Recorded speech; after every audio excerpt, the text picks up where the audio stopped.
Isaías capítulo 63 y vamos a leer el capítulo 63 hasta el capítulo 64 versículo 2. Vamos a ponernos de pie para la lectura de la palabra del Señor. Nos dice el capítulo 63, ¿quién es este que viene de Edom, de Bosra, con vestiduras de colores brillantes? Este majestuoso en su ropaje, que marcha en la plenitud de su fuerza. Soy yo que hablo en justicia, poderoso para salvar. ¿Por qué es rojo tu ropaje? Y tus vestiduras como las del que pisa en el lagar. El lagar he pisado yo solo. De los pueblos ningún hombre estaba conmigo, los pisé en mi ira y los aplasté en mi furor. Su sangre salpicó mis vestiduras y manché todo mi ropaje, porque el día de la venganza estaba en mi corazón. Y el año de mi redención había llegado. Miré y no había quien ayudara. Me asombré de que no hubiera quien apoyara. Entonces mi propio brazo obtuvo salvación por mí. Y fue mi propio furor el que me sostuvo. Pisoteé los pueblos en mi ira y los embriagué en mi furor y derramé su sangre por tierra. Las misericordias del Señor recordaré, las alabanzas del Señor, conforme a todo lo que nos ha otorgado el Señor, por su gran bondad hacia la casa de Israel, que les ha otorgado conforme a su compasión y conforme a la multitud de sus misericordias. Porque Él dijo, ciertamente ellos son mi pueblo, hijos que no engañarán, y Él fue su Salvador. En todas sus angustias Él estuvo afligido y el ángel de su presencia los salvó. En su amor y en su compasión los redimió. Los levantó y los sostuvo todos los días de antaño, pero ellos se rebelaron y afligieron su Santo Espíritu, por lo cual Él se convirtió en su enemigo y peleó contra ellos. Entonces su pueblo se acordó de los días antiguos, de Moisés. ¿Dónde está el que los sacó del mar con los pastores de su rebaño? ¿Dónde está el que puso su Santo Espíritu en medio de ellos? El que hizo de su glorioso brazo, que su glorioso brazo fuera a la derecha de Moisés, el que dividió las aguas delante de ellos para hacerse un nombre eterno, el que los condujo por los abismos. Como un caballo en el desierto no tropezaron, como a ganado que desciende al valle, el Espíritu del Señor les dio descanso. Así guiaste a tu pueblo para hacerte un nombre glorioso. Mira desde el cielo y ve desde tu santa y gloriosa morada. ¿Dónde está tu celo y tu poder? La conmoción de tus entrañas y tu compasión para conmigo se ha restringido, porque tú eres nuestro Padre. Aunque Abraham no nos conoce ni nos reconoce Israel, tú, oh Señor, eres nuestro Padre. Desde la antigüedad tu nombre es nuestro Redentor. ¿Por qué, oh Señor, nos haces desviar de tus caminos y endureces nuestro corazón en tu temor? Vuélvete por amor de tus siervos, las tribus de tu heredad. Tu pueblo santo poseyó tu santuario por breve tiempo, pero nuestros adversarios lo han pisoteado. Hemos venido a ser como aquellos sobre los que nunca gobernaste, como aquellos que nunca fueron llamados por tu nombre. Oh, si rasgaras los cielos y descendieras, si los montes se estremecieran ante tu presencia, como el fuego enciende el matorral, como el fuego hace hervir el agua, para dar a conocer tu nombre a tus adversarios, para que ante tu presencia tiemblen las naciones. Señor, te damos gracias por tu bendita palabra. Señor, te pedimos que tú nos hables en este día, Señor. Tú conoces nuestras necesidades, nuestro corazón, nuestras tribulaciones, Señor. Y yo te pido que tú hables a cada uno de nosotros, Señor, de manera que seamos animados, confortados, sostenidos, a fin de perseverar hasta el día final. Obra, Señor, entre nosotros con poder tu perfecta voluntad y santifícanos, Señor, por medio de tu Espíritu, Señor. Te lo pedimos en el nombre de Jesús. Amén. Vamos a tomar nuestro lugar. El Señor Jesús nos advierte en Mateo capítulo 7, versículo 21, que no todo el que me dice, Señor, Señor, entrará en el reino de los cielos, sino el que hace la voluntad de mi Padre que está en los cielos. Así que entonces no todo el que dice ser cristiano entrará en el reino de los cielos, sino solamente aquellos que son genuinamente cristianos. Aquellos que hacen la voluntad del Padre. También en Juan capítulo 3, versículo 36 nos dice que el que cree en el Hijo tiene vida eterna, pero el que no obedece al Hijo no verá la vida, sino que la ira de Dios permanece sobre él. Notemos allí que creer significa obedecer. El que de verdad ha creído en Cristo ha renunciado a seguir viviendo su vida a su propia manera, según sus propios deseos, conforme a sus propios caprichos, para vivir buscando obedecer al Señor en todas las áreas de su vida, conforme a su palabra, con la ayuda de su Espíritu. En cambio, el que dice ser cristiano, pero vive a su manera, en desobediencia a la palabra de Dios como estilo de vida, la realidad es que no es un cristiano genuino, es un falso cristiano. Y lamentablemente, por ignorar estas verdades básicas, las iglesias cristianas de nuestro día se están llenando de falsos cristianos que viven engañados y engañándose, pensando que van a ir al cielo sin importar cómo vivan.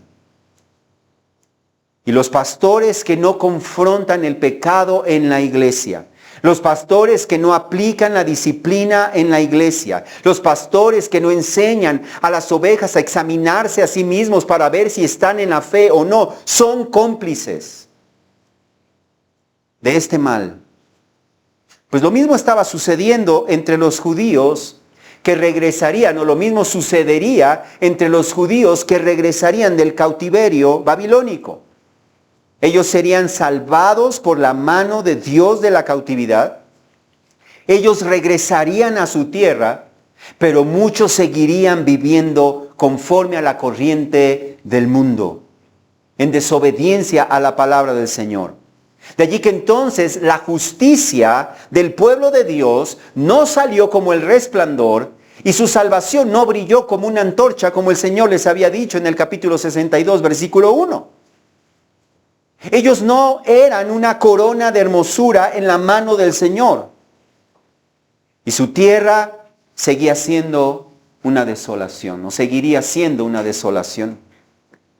Y al ver que el pecado florecía entre el pueblo de Dios y que el pecado también seguía presente en sus propias vidas, muchos de los judíos creyentes que regresarían del cautiverio, al igual que muchos cristianos genuinos hoy en día, se sentirían confundidos y desanimados. Pero el Señor nos enseña en este pasaje que su salvación ciertamente llegará. Su salvación se cumplirá. Y que mientras Cristo regresa, nosotros debemos vivir clamando al Señor. En este pasaje nosotros podemos ver 3 puntos básicos. En primer lugar podemos ver la seguridad de la salvación futura, en versículos 1 al 6. En segundo lugar podemos ver el testimonio de la salvación pasada, en versículos 7 al versículo 10. Y en tercer lugar, el clamor por la condición presente, en capítulo 63, versículo 11, hasta el capítulo 64, versículo 2. Comencemos entonces con la seguridad de la salvación futura. Observa cómo el versículo 1 comienza con la siguiente pregunta. ¿Quién es este que viene de Edom, de Bosra, con vestiduras de colores brillantes? Este, majestuoso en su ropaje, que marcha en la plenitud de su fuerza. Este pasaje comienza con una pregunta. Comienza hablándonos acerca de aquel que habla en justicia y que es poderoso para salvar.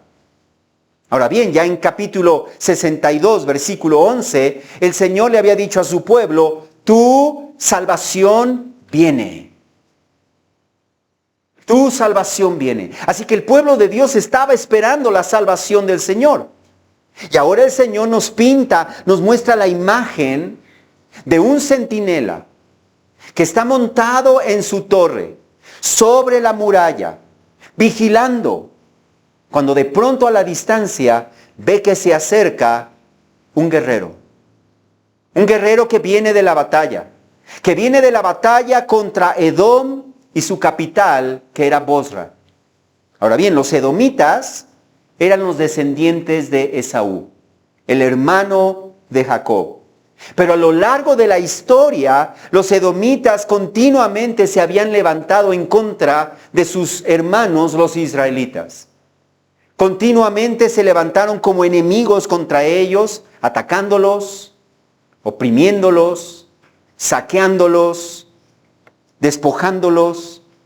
De allí que entonces Edom se convirtió en un símbolo de todos los enemigos de su pueblo, del pueblo de Dios, y de todos los rebeldes al Señor. Pero en el versículo 1 nos dice que el guerrero que regresa de la batalla contra Edom viene vestido con vestiduras de colores brillantes. Esa expresión colores brillantes literalmente significa que sus ropas estaban manchadas o que estaban teñidas por un color rojo intenso. Este guerrero viene teñido en rojo intenso. El texto añade que su ropaje, además de venir teñido en color rojo intenso, su ropaje es majestuoso, comunicando la idea de gloria, de grandeza, de honor, de esplendor, de realeza. Así que entonces este guerrero que regresa de la batalla es un rey majestuoso, es un rey victorioso, que nos dice allí, marcha en la plenitud de su fuerza. En otras palabras, es un rey victorioso, un rey triunfador, un rey conquistador. Pero el centinela no sabe quién es este rey. No sabe quién es este guerrero. Y por eso pregunta, ¿quién es este? Y entonces el guerrero victorioso responde, allí en el versículo 63, en la segunda parte, soy yo que hablo en justicia, poderoso para salvar. ¿Quién es este que habla en justicia? ¿Quién es este que es poderoso para salvar? Ya en el capítulo 45, versículo 19, el Señor había dicho, yo, el Señor, hablo justicia y declaro lo que es recto. Y en el capítulo 43, versículo 11, había dicho, yo soy el Señor y fuera de mí no hay Salvador. Así que entonces este guerrero victorioso que habla en justicia, que es poderoso para salvar, tiene atributos divinos. Además de ser un rey majestuoso, Él es Dios. Y dentro del contexto, después de Isaías 53, este rey victorioso es nada menos que el Dios poderoso, el Padre eterno, el príncipe de paz, es el Mesías que peleará la batalla final contra todos los rebeldes que se niegan a someterse a Él y que son enemigos de su pueblo. Entonces el centinela le pregunta en el versículo 2, ¿y por qué es rojo tu ropaje? Y tus vestiduras como las del que pisa en el lagar. Y el guerrero le responde en el versículo 3, el lagar lo he pisado yo solo. De los pueblos ningún hombre estaba conmigo. Los pisé en mi ira y los aplasté en mi furor. Su sangre salpicó mis vestiduras y manché todo mi ropaje. Así que entonces el color rojo, brillante, intenso de sus vestiduras, era la sangre de los rebeldes. Era la sangre de los enemigos de su pueblo que serán pisoteados bajo su santa y justa ira. Y su sangre salpicará sus vestiduras. Pero notemos que el Mesías, este rey, este guerrero victorioso, no necesita la ayuda de nadie para derrotar a sus enemigos. Él no necesita la ayuda de Israel. Él no necesita la ayuda de ejércitos humanos. Él triunfará solo sobre sus enemigos y los enemigos de su pueblo. Y luego nos explica en el versículo 4, porque el día de la venganza estaba en mi corazón y el año de mi redención había llegado. Así que entonces el propósito, él había derrotado a sus enemigos, aplastado a sus enemigos, y él retornaba victorioso de esa batalla, y la razón de esa batalla era su venganza, la cual está asociada con la redención de su pueblo. Así que no es una venganza caprichosa, no es una venganza pecaminosa, injusta, es la redención de su pueblo, el propósito de esa venganza. Esa palabra redención hace referencia a poner en libertad a un pariente cercano por medio, que estaba en la esclavitud, ya sea por medio del pago de un rescate o por medio de la destrucción de su opresor tirano. Así que entonces todos los enemigos de su pueblo, serían exterminados. Y yo quiero que tú pienses por un momento, ¿cuáles son tus enemigos? ¿Cuáles son los pecados que te atormentan? ¿Cuáles son aquellas concupiscencias con las cuales tú continuamente batallas? Pues déjame decirte que este guerrero victorioso triunfaría sobre Satanás, sobre nuestros enemigos espirituales, sobre nuestro propio pecado. Y vemos que eso es exactamente lo que Cristo hizo cuando vino y murió en la cruz. Y Él resucitó. Él triunfó sobre sus enemigos y sobre los enemigos de su pueblo en la cruz. Y la resurrección es el sello de esa victoria sobre el pecado, sobre nuestras concupiscencias, sobre nuestros enemigos. Y al final de cuentas, nuestros enemigos, incluyendo a Satanás, incluyendo al pecado, también a las personas que atacan, persiguen y oprimen a su pueblo, serán derrotadas y exterminadas por el Señor en su segunda venida. Pero sin ayuda de nadie. Los versículos 5 y 6 recalcan, miré y no había quien ayudara. Me asombré de que no hubiera quien apoyara. Entonces mi propio brazo obtuvo salvación por mí y fue mi propio furor el que me sostuvo. Versículo 6, pisoteé los pueblos en mi ira, los embriagué en mi furor y derramé su sangre por tierra. Ese verbo asombrar que dice allí, ese verbo asombrar comunica la idea de estar atónito. De estar atónito al comprobar que nadie en toda la faz de la tierra podía apoyarlo o podía sostenerlo en su misión. Eso nos muestra la total bancarrota e incapacidad espiritual de toda la humanidad. En nosotros mismos no podemos. Y no hay nada que nosotros podamos hacer en nuestras propias fuerzas, en nuestra propia habilidad, para poder derrotar a nuestros enemigos. Jesús por eso dijo claramente, separados de mí, nada pueden hacer. Pero el brazo del Mesías es suficiente. El brazo del Mesías es poderoso para obtener por sí mismo la victoria para todos los suyos, en el poder de su fuerza, en su propio furor, y Él pisoteará a sus enemigos. De tal manera que su sangre será derramada por tierra y manchará sus vestiduras. Ahora bien, el apóstol Juan nos habla acerca del cumplimiento de estas palabras. El cumplimiento definitivo de esta victoria. Porque Cristo ha triunfado sobre nuestros enemigos. Pero vemos todavía en nosotros mismos, ¿no es cierto?, la presencia del pecado. Y dices, ¿hasta cuándo, Señor? Pero el apóstol Juan nos dice en Apocalipsis 19, versículos 11 al 16, vi el cielo abierto y apareció un caballo blanco. El que lo montaba se llamaba Fiel y Verdadero. Con justicia juzga y hace la guerra. Y sus ojos son como llama de fuego. Y sobre su cabeza hay muchas diademas. Y tiene un nombre escrito que nadie conoce sino él. Y está vestido de un manto empapado en sangre. Y su nombre es el Verbo de Dios.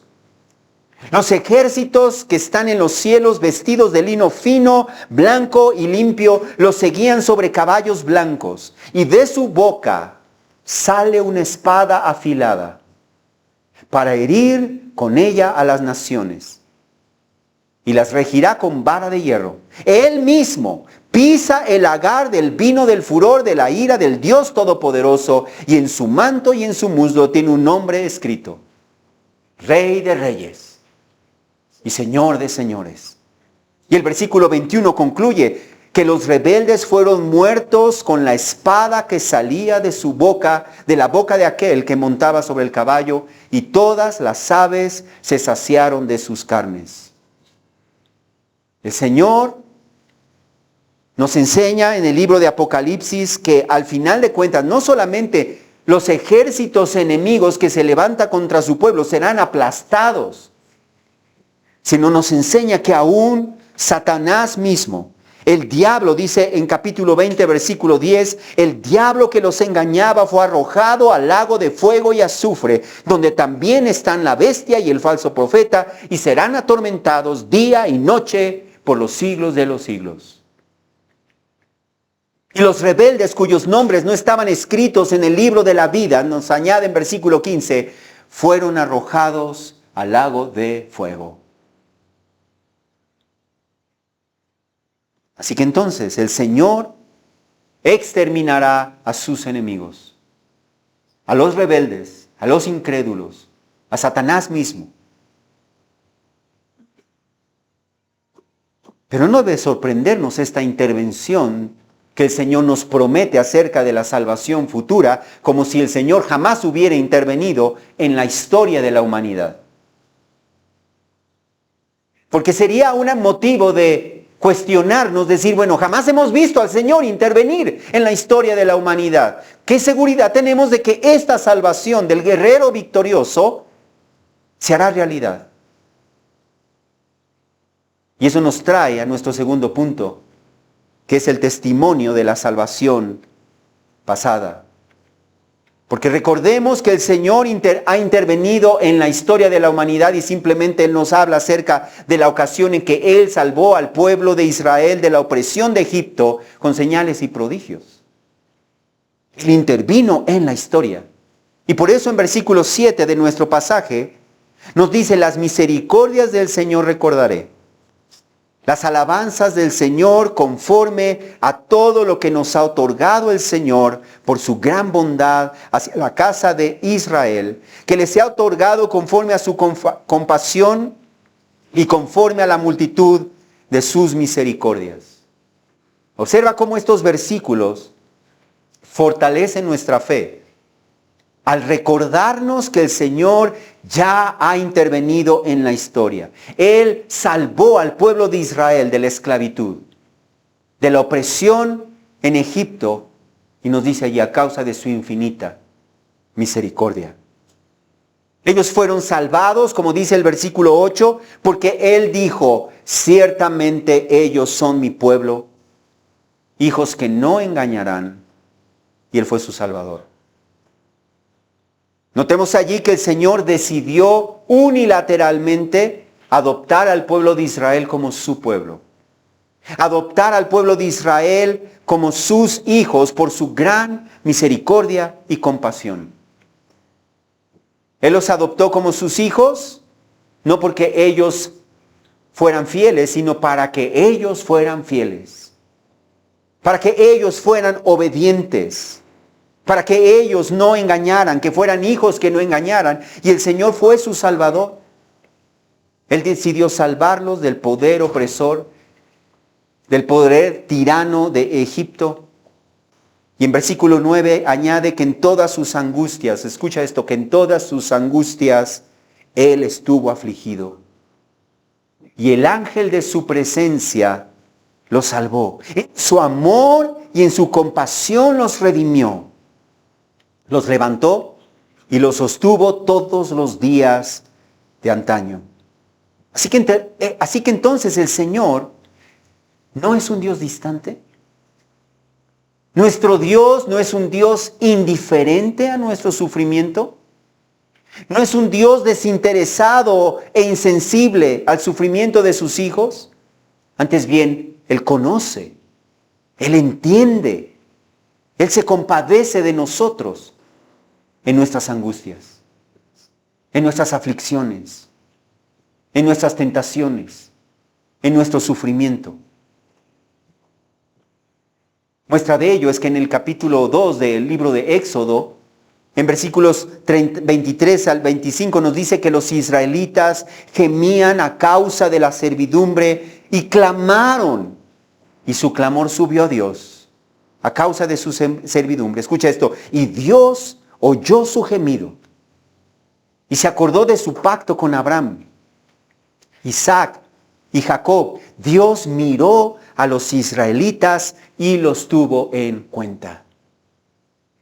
En los versículos, y el capítulo 3, versículos 7 al 8, le dijo a Moisés: ciertamente he visto la aflicción de mi pueblo que está en Egipto y he escuchado su clamor a causa de sus capataces, pues estoy consciente de sus sufrimientos.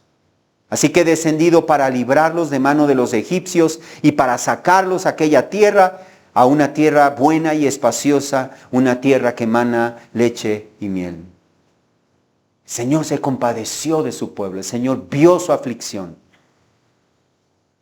Y cuando los sacó de Egipto a lo largo de todo su peregrinaje, nos dice nuestro pasaje que el ángel de su presencia los salvó.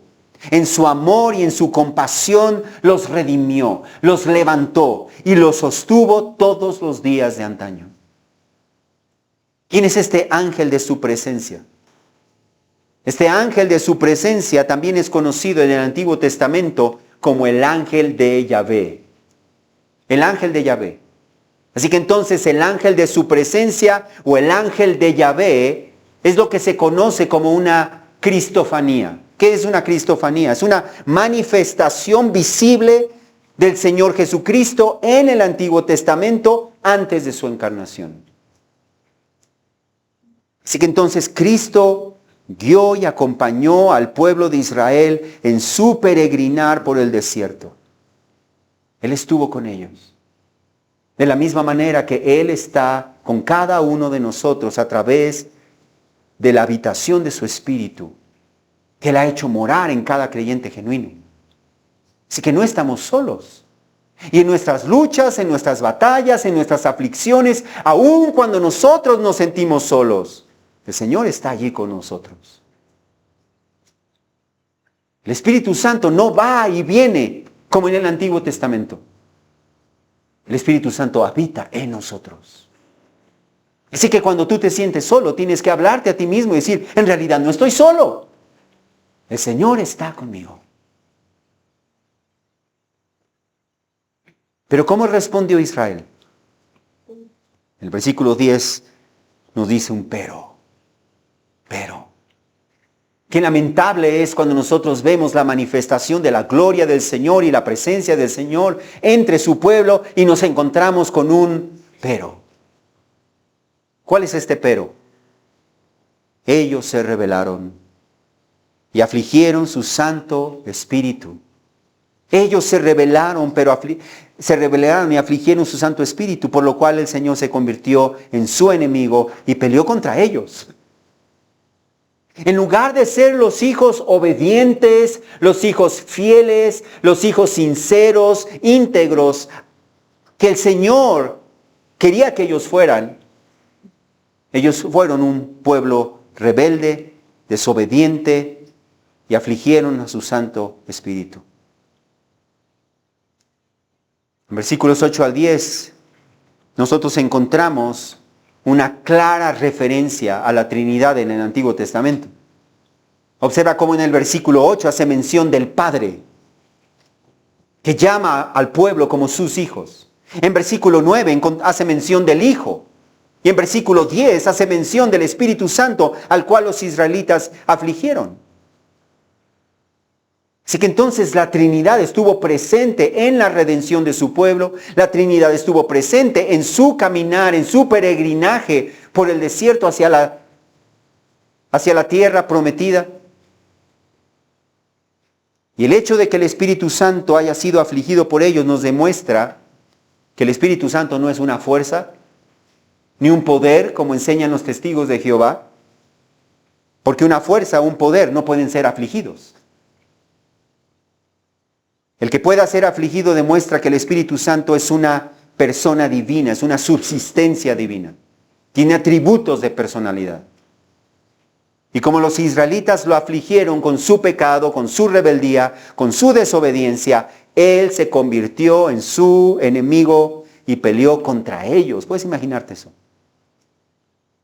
Es por eso que nosotros vemos en el Antiguo Testamento la disciplina del Señor sobre su pueblo.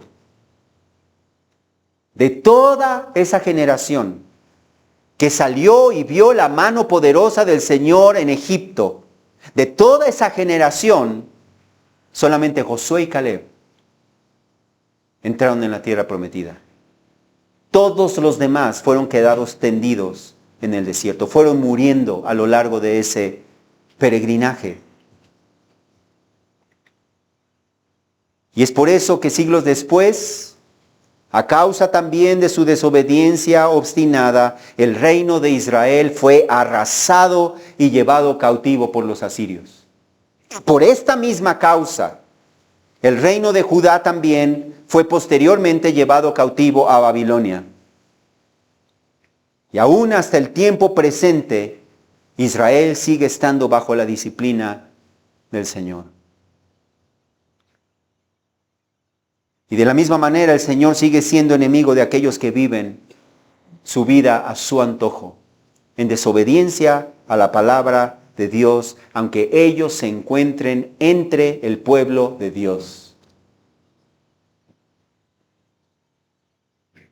Jesús dijo claramente en Lucas 12, versículo 47, que aquel siervo que sabía la voluntad de su Señor y que no se preparó ni obró conforme a su voluntad, recibirá muchos azotes.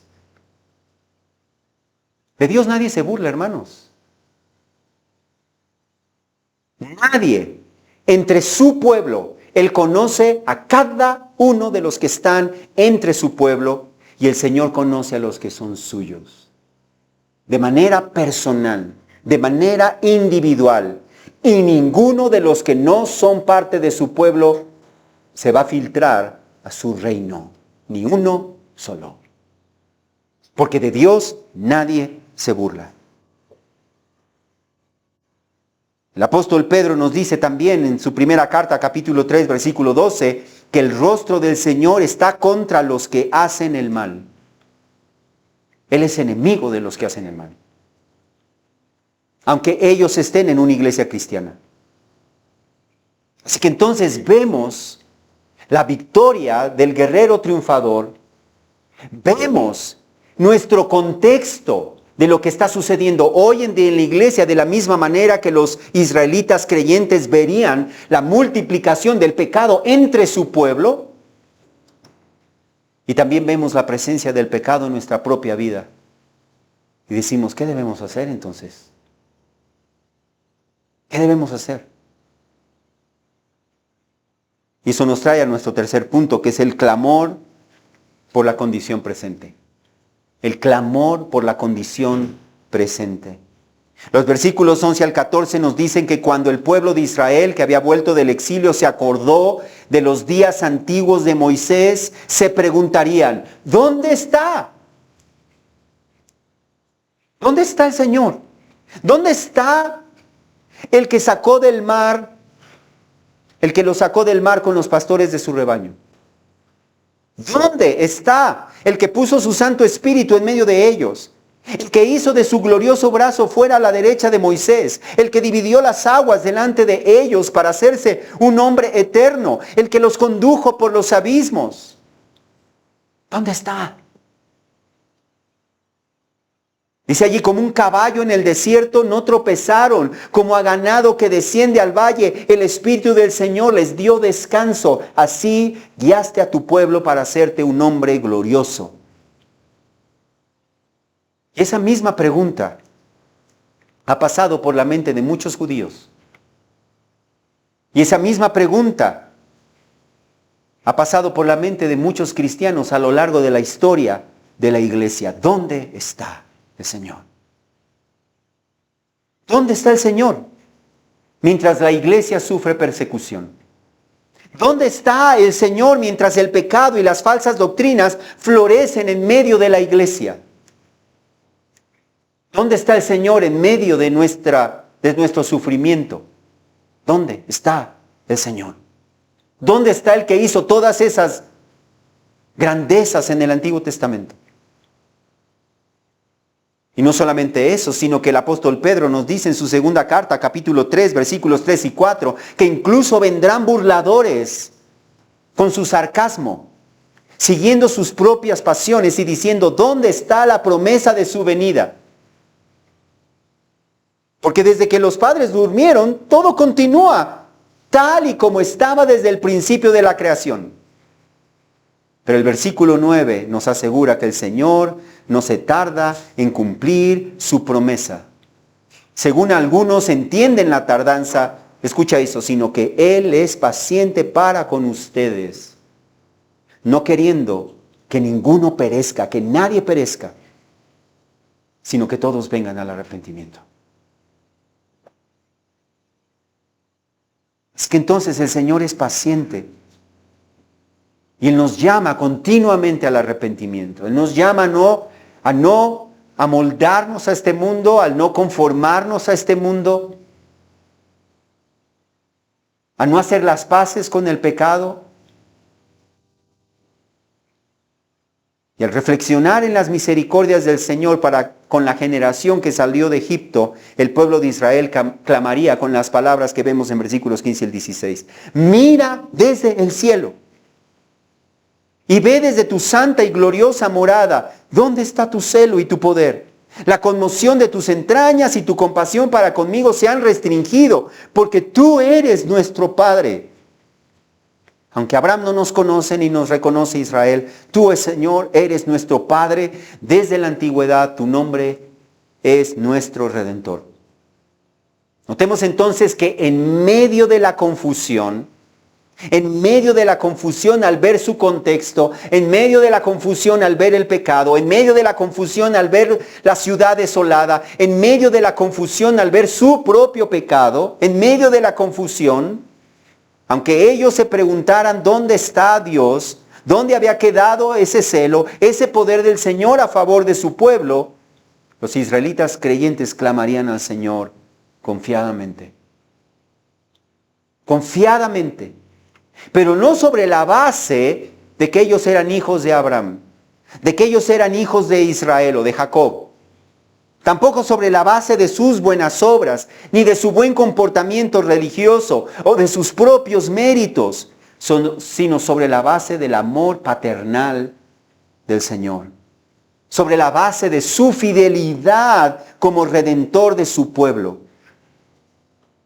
Ellos confiarían en que aún cuando Abraham no los reconociera, aún cuando Jacob dejara de reconocerlos como su descendencia, el Señor no los abandonaría. Porque Él es su Padre. Él es su Redentor desde la antigüedad. Y la misma confianza debemos tener nosotros, hermanos. Que aun cuando no somos judíos, hemos sido adoptados por gracia por el Señor. Hemos sido elegidos desde antes de la fundación del mundo. Y hemos sido testigos del milagro de la regeneración de nuestro corazón por el Espíritu Santo. Y hemos creído en Cristo. De tal manera que clamamos continuamente que el Señor manifieste su celo Que el Señor manifieste su poder a favor de su iglesia. Ese debe de ser nuestro clamor. Señor, santifica a tu iglesia. Señor, guía a tu iglesia. Señor, protege a tu iglesia de la influencia del mundo, de la contaminación del pecado, de la corrupción de las falsas doctrinas. Ese debe de ser nuestro clamor. Y de igual manera los israelitas fieles clamarían al Señor pidiéndole que Él los capacitara para andar en sus caminos con un corazón sensible, con un corazón obediente, como vemos en versículo 17, a través de una pregunta que suena un tanto extraña, versículo 17. ¿Por qué, oh Señor, nos haces desviar de tus caminos y endureces nuestro corazón a tu temor? A simple vista pareciera que esta pregunta está diciendo que los israelitas no querían desviarse, pero que Dios los hizo desviarse de sus caminos. Y que el Señor endureció su corazón a la fuerza. Pero obviamente eso no es lo que el Espíritu Santo está diciendo aquí. ¿Cómo lo sabemos? Lo sabemos en primer lugar porque el Señor los llamó a ser un pueblo obediente. Lo sabemos en segundo lugar porque el pueblo de Israel, Dios hizo al pueblo de Israel responsable de desviarse de sus propios caminos. Y lo sabemos porque en Romanos 1, versículos 21 y 24 nos dice que a los que conocían a Dios, pero no lo honraron como a Dios ni le dieron gracias, sino que se hicieron vanos en sus razonamientos y su necio corazón fue entenebrecido, Dios los entregó a la impureza en la lujuria de sus corazones. En otras palabras, los que se niegan a someterse al Señor, los que se niegan a reconocer al Señor y a obedecerlo, el Señor los endurece y los hace desviar de sus caminos, ¿sabes cómo? Quitando sus manos y dejándolos seguir los caprichos y los deseos que hay en sus propios corazones perversos.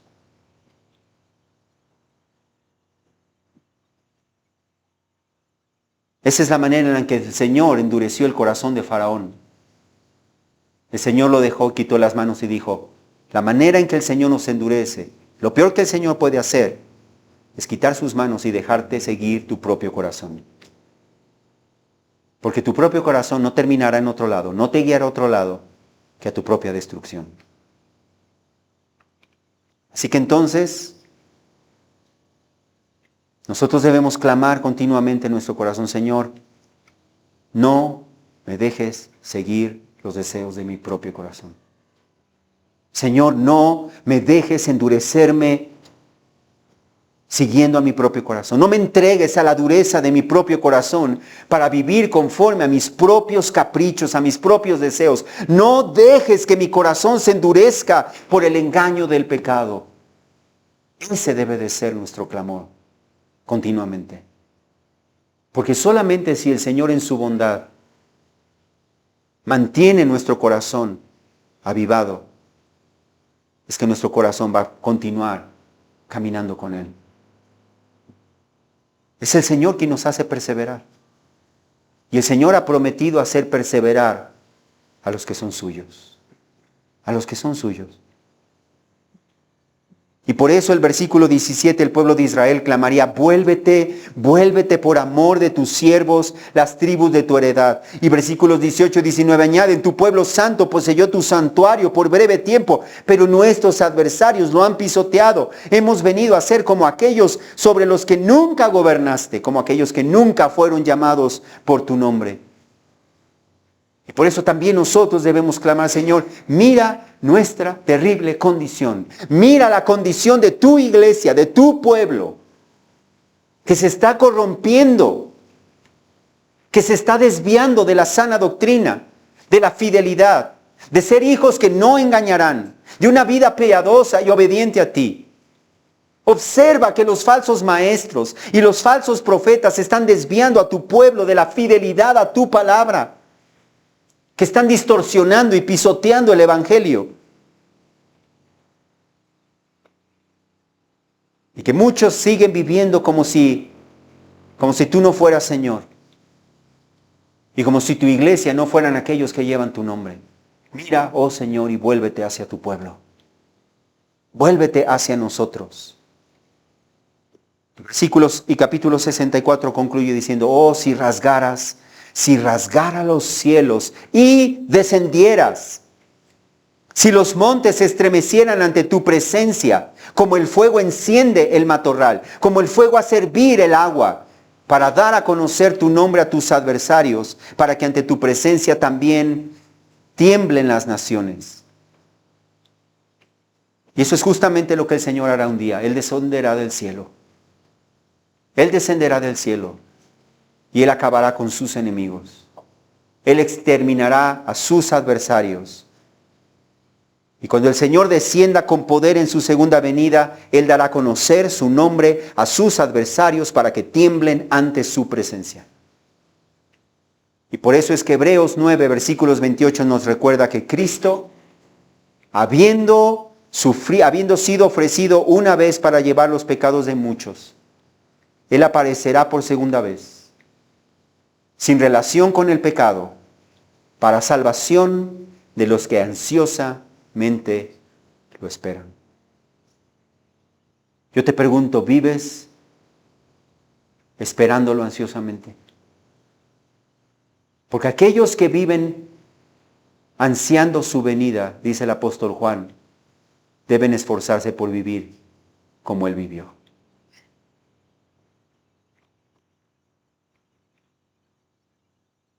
Y en cambio, 2 Tesalonicenses 1, versículos 7 y 8 añade que cuando el Señor Jesús se ha revelado desde el cielo, con sus poderosos ángeles en llama de fuego, Él dará castigo a los que no conocen a Dios y a los que no obedecen al Evangelio de nuestro Señor Jesús.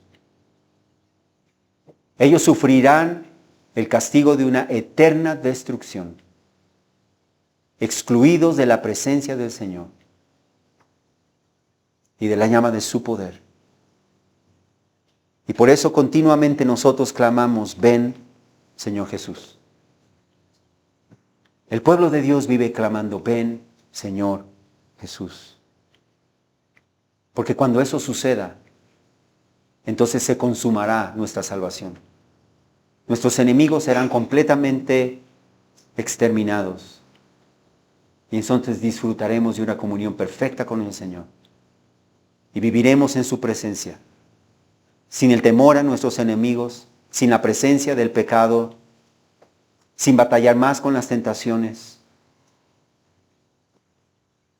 En la tierra nueva y en los cielos nuevos que el Señor establecerá. Pero mientras esperamos, hermanos, entonces debemos esforzarnos en su gracia por vivir en obediencia a Él, de modo que cuando Él regrese nos encuentre haciendo exactamente eso, esforzándonos por vivir conforme a su voluntad, de tal manera que Él diga, bien hecho, buen siervo y fiel, sobre poco fuiste fiel, sobre mucho te pondré, ven y entra en el gozo de tu Señor. En lugar de que Él diga, jamás te conocí. Apártate de mí, porque viviste practicando la maldad. Vamos a orar. Padre, nosotros clamamos, Señor, y gemimos, dice el apóstol Pablo, ansiosamente aguardando la redención de nuestros cuerpos. Y sabemos que un día tú consumarás nuestra salvación y nos darás cuerpos glorificados y viviremos en tu presencia para siempre. Y puesto que tenemos esta esperanza, entonces queremos vivir cada día, Señor, perfeccionando la santidad en el temor de ti, pegados a ti, Señor, clamando a ti. Vuélvete a nosotros, cuida de tu iglesia, Señor, porque el juicio debe comenzar por tu casa, Señor. Y ayúdanos a perseverar hasta el día final, Señor. Te lo pedimos en el nombre de Jesús. Amén. Hermanos, pues nos vemos.